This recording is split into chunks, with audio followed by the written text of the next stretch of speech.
What's up, guys? Welcome back to Bible Fun with Nuts. Today we're in Deuteronomy chapter 6. Let's get started. All right.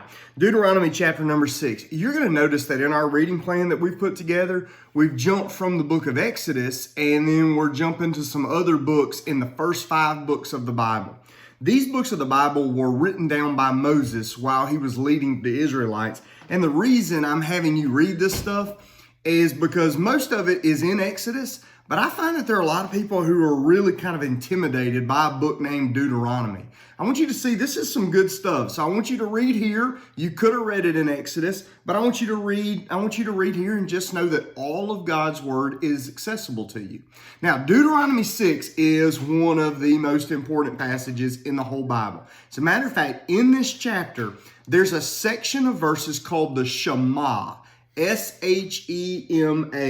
And like for Jewish people, this was like the John 3:16 of their Bible. It's the first verse every little boy and girl knew. It's the one everybody could quote. And here's where it is. It's in Deuteronomy 6, and it starts in verse number 4. Here's what it says. Hear, O Israel, the Lord your God is one. How many gods do we worship? One God. Now, you shall love the Lord your God with all your heart, with all your soul, and with all your strength. So the word Shema means to hear. And what we're doing is we're listening closely here for what is the purpose of obeying God? Well, the purpose is that we would love Him with all of our heart, our mind, and our soul, and our strength. Because Israel's identity going forward, they weren't slaves anymore in Egypt. They're moving forward. They're God's people. Their identity is in the exclusive worship of God alone.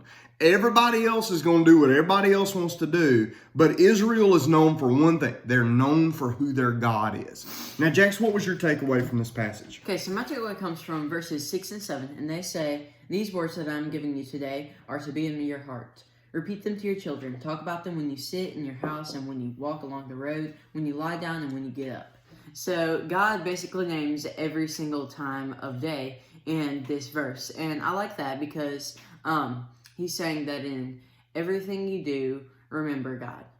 That's good. So what we're having here, like in verse 6 where it says, and these words which I command you today shall be in your heart.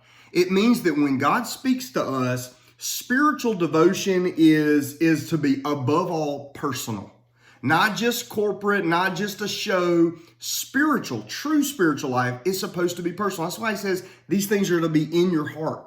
Now, the Shema here, to love God with all their heart, their mind, their soul, and Jesus adds strength, which it's here, but it's a translation between Hebrew and Greek. So it means, heart, mind, soul. It means everything we've got.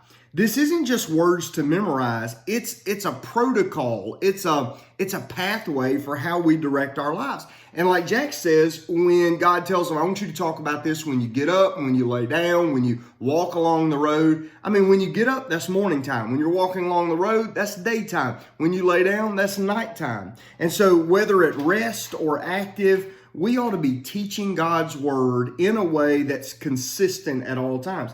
Now, in the Shema, it says that we're to teach our children. Why does he want them to teach their children? Well, the Israelites, they've gone through all of these miracles, like God delivering them out of Egypt and various different things along the way, but their children weren't there to see that. So their parents need to explain to them what happened in their lives. That's right. So what this does is it starts that the most important spiritual influence in our lives is at home. And so, they were going to go to the tabernacle and worship. They were going to do all these things.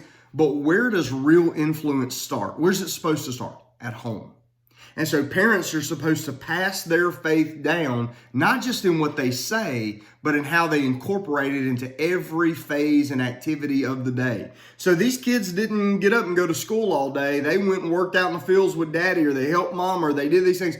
Well, while they're with mom and dad, the conversation is supposed to be about the Lord because the Lord is the most important thing to them. Now, that's ideal. Did that happen?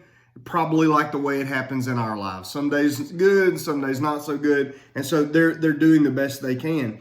But I think what we strive for is that our homes would be centered around the Lord.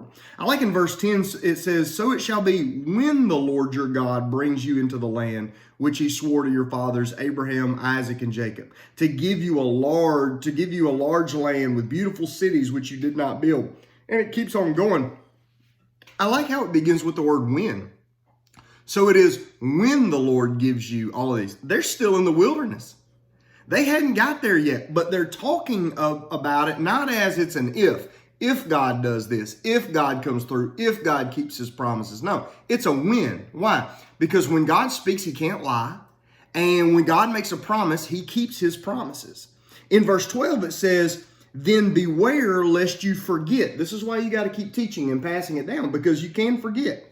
"Then beware lest you forget the Lord who brought you out of the land of Egypt from the house of bondage." So the Israelites are being told here that their biggest threat isn't their enemies. Their biggest threat is their own comfort in the land once they get there, their own laziness for when they quit having to trust God for daily bread and manna falling from the sky, and their own forgetfulness of God. Can we not all agree that our biggest enemy in life probably is right in here? We're our own worst enemy. We can forget, we can get lazy, we can get complacent, we can just coast. And I think that what's happening here is God is setting up his people that says the same God who wants you to depend on him while you're journeying through the wilderness is the same God who we ought to be depending on even when we get everything we want. We ought to depend on him. And not only do we know this, but we got to pass it down too. All right? We love you. We hope you're having a great day. Let's keep reading. See you later. Bye. Bye.